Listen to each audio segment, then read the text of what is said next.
Hello students, स्वागत है आप लोगों का डीडी ऑनलाइन चैनल पर। जैसा कि स्टूडेंट्स आप लोगों को पता है, अभी हम लोगों का क्षेत्रफल में एरिया में एक सीरीज चल रहा है, जिसमें इससे पहले के वीडियोस में मैंने वर्ग को और आयत का और इसके साथ साथ मैंने रोम्बस और पैरेललोग्राम इससे रिलेटेड चीज़ों को हम लोगों ने सीखा था। जैसे कि अगर आप उसको हिंदी में कहें तो समानांतर चतुर्भुज और समचतुर्भुज, आयत और वर्ग, इनको हम लोगों ने सीखा था। इसके कॉन्सेप्ट पहले मैंने बताए थे और उसके बाद उस पर बेस्ड क्वेश्चंस जो हैं उनको सॉल्व कराए थे। तो स्टूडेंट्स, आज हम लोग समलंब चतुर्भुज, जिसको इंग्लिश में ट्रेपीजियम कहते हैं, उससे रिलेटेड चीज़ों को समझेंगे और उस पर कुछ क्वेश्चंस को करेंगे। इससे आपके कुछ कॉन्सेप्ट क्लियर हो जाएंगे। तो सबसे पहले स्टूडेंट्स हम लोग समझते हैं कि समलंब चतुर्भुज कहते किसको हैं। देखिए स्टूडेंट्स, समलंब चतुर्भुज का जो कॉन्सेप्ट होता है वो कुछ इस तरीके से होता है।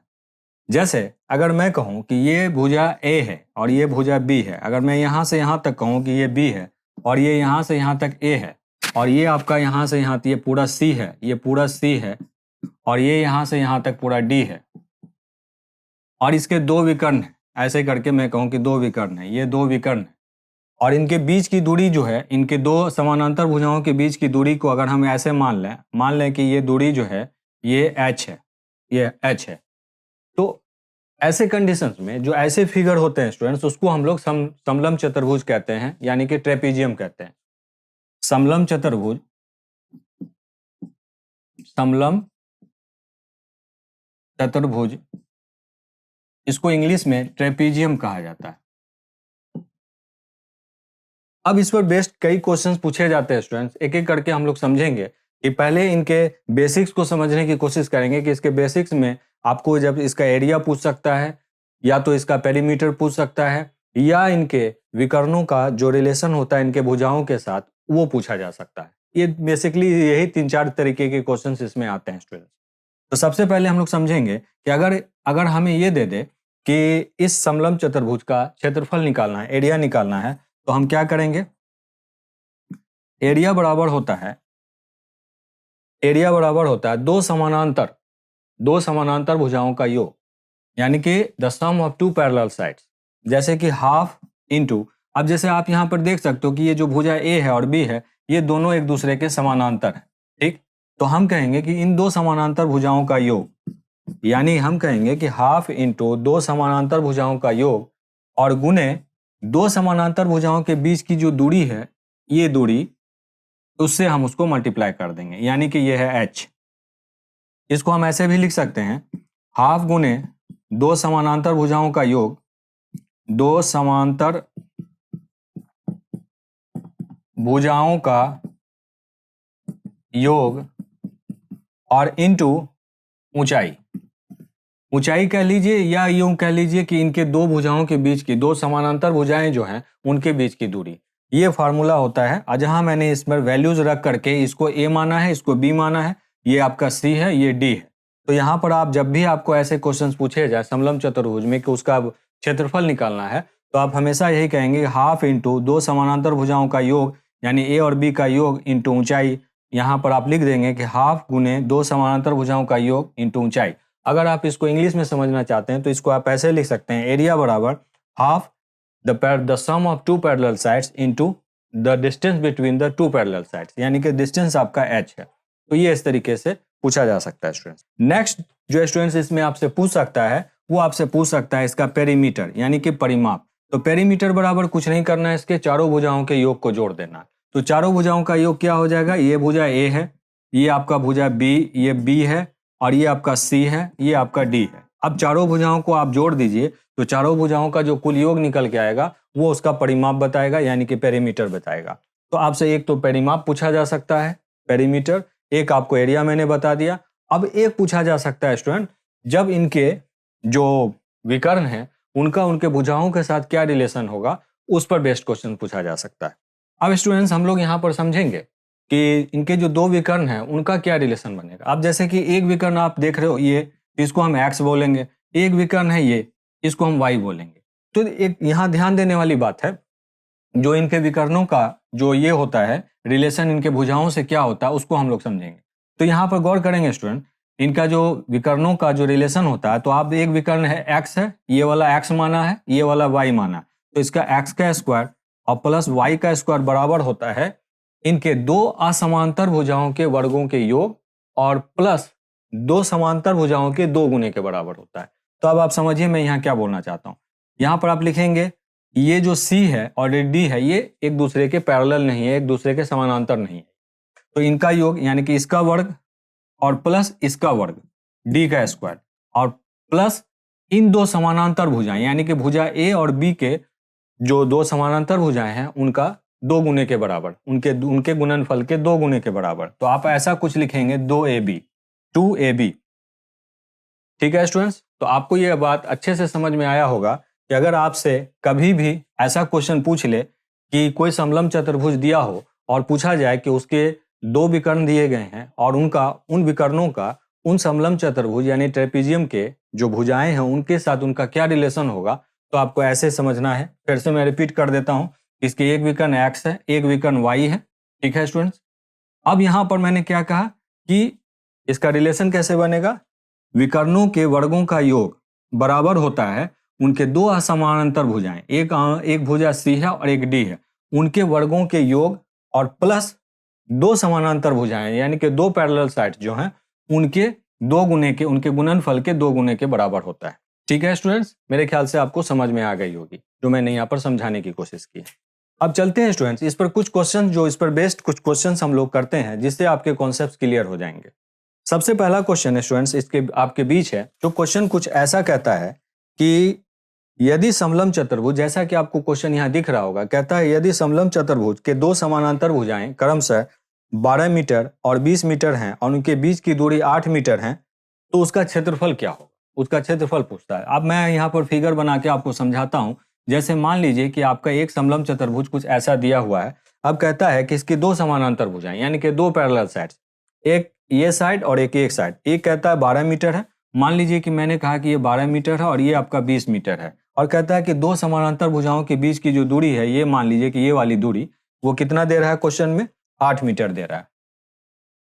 तो आपसे पूछा गया कि ये जो आपका समलंब चतुर्भुज है, ट्रेपीजियम है, इसका क्षेत्रफल क्या होगा। तो इसका क्षेत्रफल यानी कि एरिया बराबर स्टूडेंट्स हो जाएगा, अभी आपको जस्ट मैंने बताया था कि इसका क्षेत्रफल जो होता है ट्रेपीजियम का यानी कि समलंब चतुर्भुज का, वो क्या होता है, हाफ गुने दो समानांतर भुजाओं का योग और इनटू यानी कि गुना दो समानांतर भुजाओं के बीच की जो दूरी होती है उससे उसको मल्टीप्लाई कर दीजिए यानी गुना कर दीजिए।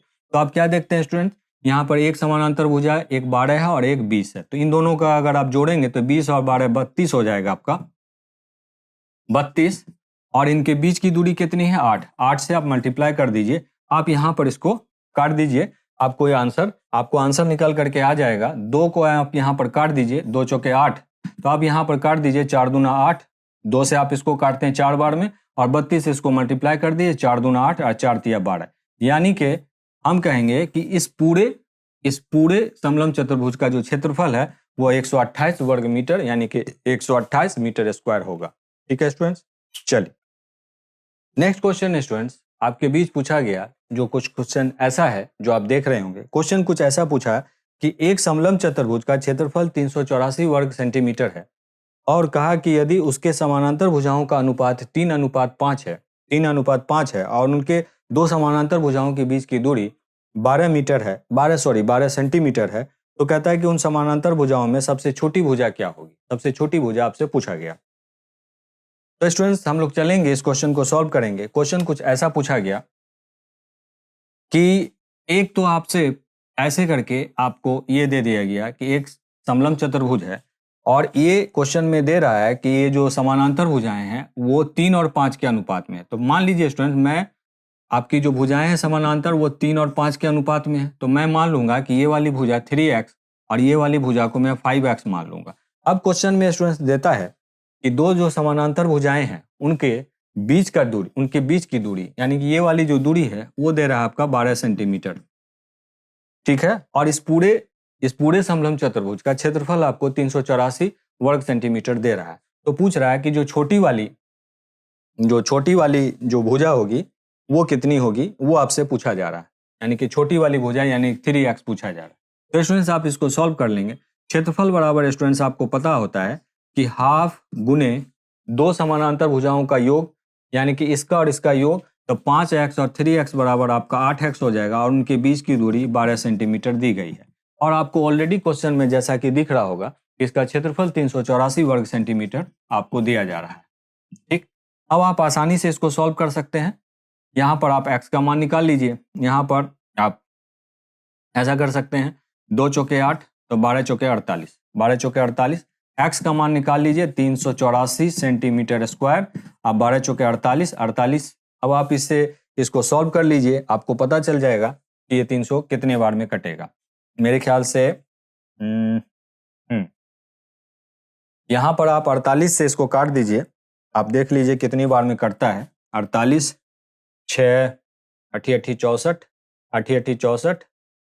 तो ये मेरे ख्याल से 48 8 बार में काट देगा। 8 64, 8 चौके 32, अब 32 और 6 38, यानी 48 8 बार में इसको काट देगा। 8 चौके 32, 8 64, 32 और 64 आपका 384 हो जाता है। और ये चूंकि सेंटीमीटर है तो यहाँ पर आप क्या करेंगे, यहाँ सेंटीमीटर से इसको काट देंगे तो आपको ये निकल करके आ जाएगा 8 सेंटीमीटर। 8 सेंटीमीटर ये निकल करके आ जाएगा स्टूडेंट्स। अब आपको करना क्या है, ये पूछ रहा है कि छोटी वाली भुजा, तो छोटी वाली भुजा तो आपको स्टूडेंट्स पता है कि ये 3x है। तो आप क्या करेंगे कि x के जगह पर आप 8 बैठा देंगे, 8 सेंटीमीटर, तो आपको निकल के आ जाएगा 24 सेंटीमीटर। तो इसका मतलब हो गया स्टूडेंट्स कि ये वाली जो भुजा है इसका मान आपको 24 सेंटीमीटर निकल करके आता है। यही आपका फाइनल आंसर होगा। नेक्स्ट क्वेश्चन स्टूडेंट्स आपसे पूछा गया कि जो आपको क्वेश्चन दिख रहा होगा, कहता है कि यदि एक समलंब चतुर्भुज की दो समानांतर भुजाओं की दूरी, समानांतर भुजा के बीच की दूरी ज्ञात कीजिए। कहता है कि दो समानांतर भुजाओं के बीच की दूरी ज्ञात कीजिए यदि इसका क्षेत्रफल 350 वर्ग इकाई है, 350 वर्ग इकाई है और दो समानांतर भुजाएं क्रमशः 15 मीटर और 10 मीटर। तो स्टूडेंट्स मान लीजिए कि मैं यहाँ पर एक फिगर बनाता हूँ। मैं कहता हूँ कि एक आपका 10 मीटर है एक साइड और एक आपका 15 मीटर। तो मान लीजिए कि मैंने इसको 10 मान लिया, इसको 15 मान लिया। अब आपके यहाँ से इन दो समानांतर भुजाओं के बीच की दूरी पूछी जा रही है। तो मान लीजिए कि इन दोनों भुजाओं के बीच की दूरी को मैं x मान लेता हूँ। अब क्वेश्चन में आपको ऑलरेडी दिया हुआ है कि इस समलंब चतुर्भुज का जो आपका ट्रेपीजियम है उसका क्षेत्रफल आपको 250 वर्ग इकाई दे रहा है। तो आपको निकालना क्या इसका x का मान। तो आप क्या करेंगे, हाफ इन दोनों को आप जोड़ देंगे। दो समानांतर भुजाओं का योग 10 और 15 25 मीटर हो जाएगा। और ये आपकी यही वाला वैल्यू पूछा जा रहा है x, और ये आपको देता है 250 वर्ग इकाई। तो अब यहाँ से आसानी से काट सकते हैं स्टूडेंट्स। ये 25 दहाई के ये हो जाएगा, यहाँ से काट दीजिए। x का मान क्या हो जाएगा, ये 10 से मल्टीप्लाई हो जाएगा 20। तो आप लिख सकते हैं कि 20 मीटर। तो आप फाइनली कहेंगे कि ये वाला जो इन दोनों भुजाओं के बीच की दूरी जो है, यानी दो समानांतर भुजाओं के बीच की दूरी वो 20 मीटर है। यही आपका फाइनल आंसर होगा। चलिए स्टूडेंट्स हम लोग चलते हैं अपने नेक्स्ट क्वेश्चन की तरफ। क्वेश्चन कुछ ऐसा कहता है कि एक क्वेश्चन आपको यहाँ दिख रहा होगा। क्वेश्चन कहता है कि एक समलंब चतुर्भुज ABCD में AB और CD दो पैरेलल साइड्स हैं, यानी कि दो समानांतर साइड हैं, जिसमें कहता है कि AB CD के दो गुने के बराबर में। तो क्वेश्चन के अनुसार इसके विकर्ण O पर प्रतिच्छेद करते हैं, यानी एक दूसरे को इंटरसेक्ट करते हैं। कहता है कि यदि त्रिभुज AOB का क्षेत्रफल 84 वर्ग सेंटीमीटर है तो कहता है कि त्रिभुज COD का क्षेत्रफल क्या होगा। तो स्टूडेंट्स हम लोग यहाँ पर पहले फिगर के थ्रू समझने की कोशिश करेंगे। फिगर कुछ ऐसा है स्टूडेंट्स, यहाँ पर आप देख लीजिए। फिगर कहता है कि ABCD एक समलंब चतुर्भुज है। ठीक, अब इनके विकर्ण जो हैं, ये विकर्ण, एक विकर्ण ये है और एक विकर्ण ये है। ये सॉरी यहाँ कुछ ऐसा बन गया, आप इसको थोड़ा सा और इंटरसेक्ट कर लीजिए। थोड़ा सा मैं इसको ऐसे कर लेता हूँ, यहाँ ऐसे कर लेता हूँ। कहता है कि ये दोनों एक दूसरे को O पर प्रतिच्छेद करते हैं। और यहाँ पर क्वेश्चन में साफ साफ दिया है कि AB और CD दोनों पैरेलल हैं, और AB जो है आपको क्वेश्चन में जैसा कि दिख रहा होगा, क्वेश्चन कहता है कि 2CD के बराबर है। ठीक, अब क्वेश्चन में इसके विकर्ण O पर प्रतिच्छेद करते हैं। तो कहता है कि ये वाला जो त्रिभुज है AOB, इसका यहाँ तक का जो क्षेत्रफल है वो 84 वर्ग सेंटीमीटर है, 84 वर्ग सेंटीमीटर है। तो कहता है कि ये वाला जो त्रिभुज है इसका क्षेत्रफल क्या होगा स्टूडेंट। तो यहाँ पर आपको समझना है कि ये दो पैरेलल साइड्स के अकॉर्डिंगली हम क्वेश्चन को पहले सॉल्व करेंगे। स्टूडेंट सबसे पहले हम लोग यहाँ पर चलेंगे, पहले देखेंगे कि यहाँ पर एंगल AOB। अब देखिए यहाँ पर अगर मैं इस दो त्रिभुज की बात करूं, एक त्रिभुज AOB और एक त्रिभुज COD की बात करूं, तो ये मैं कहूंगा कि ये दोनों के दोनों त्रिभुज सिमिलर हैं, यानी कि समरूप त्रिभुज है। समरूप त्रिभुज की का कंडीशन क्या होता है स्टूडेंट्स, आप समझेंगे अब देखिए यहाँ पर बनने वाला कोण, हम अगर इसको एक त्रिभुज मान लेते हैं यहाँ तक और इसको भी एक त्रिभुज मान लेते हैं, तो आमने सामने का कोण क्या, सम्मुख कोण यानी वर्टिकली अपोजिट एंगल, ये दोनों कोण बराबर है यहाँ पर। और दूसरा आप यहाँ पर देखते हैं कि जैसा कि आपको क्वेश्चन में बता रहा है कि यहाँ पर ये वाला जो एंगल आपका बन रहा है, ये वाला एंगल एकांतर कोण, एकांतर कोण जो हम कहते हैं स्टूडेंट्स, कि जैसे आपको यहाँ पर फिगर के अनुसार एंगल OAB और एंगल ODC ये दोनों के दोनों बराबर है। OAB अगर मैं कहूँ कि OAB यहाँ पर, अब जैसे कि आप देख लीजिए एकांतर कोण पहले कहते किस स्टूडेंट्स, आप समझ लीजिए, अगर मैं कहूँ कि दो पैरेलल साइड्स है, अब मैं उसको यहाँ पर ऐसे कर दूं तो यहाँ पर बनने वाला कोण इस कोण के बराबर होगा। तो यहाँ पर भी कुछ वैसे ही कहानी है स्टूडेंट्स, कि जैसे अगर मैंने कहा कि AB और CD दो पैरेलल साइड्स हैं, तो यहाँ पर जो कोण बनेगा, यहाँ पर जो कोण बनेगा, अगर मैंने ऐसे करके एक लाइन दे दिया तो वो कोण किसके बराबर हो जाएगा, इस कोण के बराबर हो जाएगा। जस्ट लाइक ऐसे ही मैंने यहाँ पर किया है कि ऐसे दो पैरेलल साइड्स हैं। अब आप देखिए कि यहाँ पर बनने वाला कोण इस कोण के बराबर, तो जब क्लियर बात है कि यहाँ पर जो कोण बनेगा वो इस कोण के बराबर होगा। तो हमने देखा कि एक इस दो त्रिभुज के अंदर, त्रिभुज OAB और त्रिभुज OCD के अंदर में ये सम्मुख कोण बराबर है, एक दूसरे के हैं। तो यहाँ पर हमने इन दोनों को देख लिया, तो हम कह सकते हैं कि यहाँ पर एंगल AOB और एंगल COD, कोण AOB यानी यहाँ पर बनने वाला और कोण COD वो बराबर है। उसी तरीके से हम कहेंगे कि एकांतर कोण की अगर हम बात करेंगे तो एकांतर कोण में स्टूडेंट्स हमें क्या दिखता है कि एंगल OAB और उसी तरीके से एंगल ODC, ये दोनों एक दूसरे के एकांतर कोण है यानी कि अल्टरनेट एंगल है। तो उस कंडीशन में हम कहेंगे कि ये दोनों के दोनों त्रिभुज यानी कि त्रिभुज AOB और त्रिभुज OCD ये दोनों के दोनों समरूप हो जाएंगे। तो हम लिख सकते हैं कि त्रिभुज OAB समरूप है किसके, त्रिभुज COD के।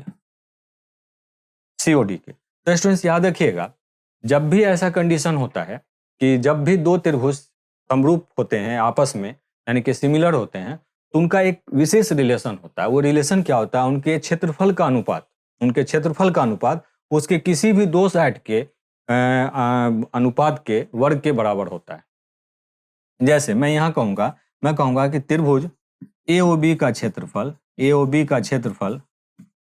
वो बराबर होगा, AOB का क्षेत्रफल बटे त्रिभुज COD का क्षेत्रफल बराबर हो जाएगा। आपको यहाँ पर क्या देता है, मैंने कहा कि एक साइड AB है और एक साइड CD है, तो मैं इन दोनों ही भुजाओं के वर्ग के, उन दोनों की भुजाओं का अनुपात जो होगा वो उनके वर्ग के अनुपात के बराबर होगा और वो इस त्रिभुज के क्षेत्रफल के अनुपात के बराबर होगा। कहने का मतलब ये हो गया कि मैं कुछ ऐसा लिख सकता हूँ AB/CD का स्क्वायर, मैं ऐसे लिख सकता हूँ। तो ये आप हमेशा याद रख लीजिए स्टूडेंट्स कि जब भी कोई भी दो त्रिभुज आपस में समरूप होते हैं यानी सिमिलर होते हैं, तो उस कंडीशन में उनका जो क्षेत्रफल होता है ना, उन दोनों त्रिभुज का जो क्षेत्रफल का अनुपात होता है वो दोनों त्रिभुज के किसी भी दो भुजा के अनुपात के वर्ग के बराबर होता है, जो मैंने यहाँ पे लिख दिया। अब आपको पता है कि क्वेश्चन में साफ साफ देता है कि त्रिभुज AOB का क्षेत्रफल आपको यहाँ पर दिया गया है 84 सेंटीमीटर स्क्वायर। आपसे पूछा गया है कि त्रिभुज COD का इसका क्षेत्रफल पूछा गया, तो हम COD का क्षेत्रफल हम ये निकाल लेंगे। ये मान लीजिए कि त्रिभुज COD का क्षेत्रफल है ना, का क्षेत्रफल। अब आपको पता है स्टूडेंट्स कि AB बराबर यहाँ पर हमने देखा था कि 2CD है, ठीक। तो हम क्या करेंगे स्टूडेंट, AB के जगह पर 2CD बैठा लेंगे। यहाँ पर ऑलरेडी गिवन है CD, तो हम क्या करेंगे, CD काट देंगे तो हमको यहाँ पर 2 का स्क्वायर 4 मिल जाएगा।